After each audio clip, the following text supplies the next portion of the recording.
Venezuelan opposition activists are confronting violent opposition from security forces. Aid trucks have been fired at and in some cases even set on fire, while almost 300 people have been injured. Colombia's defense minister says 60 Venezuelan soldiers have defected. And on the Brazilian border, at least 2 people have been killed. Gabriel Elizondo reports. The 4 trucks carrying U.S. aid were trying to cross the bridge separating Venezuela and Colombia. Then one was set on fire.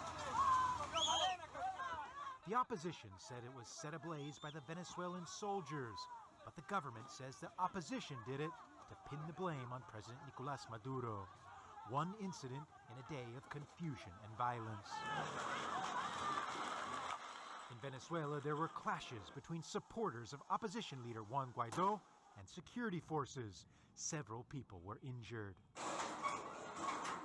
Earlier, Venezuelan soldiers commandeered armored personnel carriers and rammed them through their own barricades, which had been set up to prevent the U.S. aid from coming in. 4 soldiers then ran across the border and defected.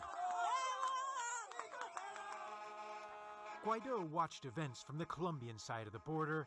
He urged soldiers to defect en masse. The call on the armed forces is very clear. Welcome to the right side of history. Welcome to those soldiers who today sided with the Constitution.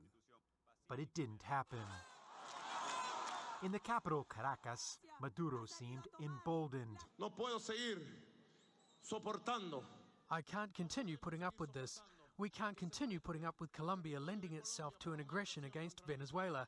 That is why I've decided to break all political and diplomatic relations with the fascist government of Colombia, and all its ambassadors and general consuls have to leave Venezuela within 24 hours. Get out of here, oligarchy. On the border with Brazil, the violence turned deadly as campaigners tried to get aid in. There's fear and anger on both sides, and no clear path to peace. Gabriel Elizondo, Al Jazeera.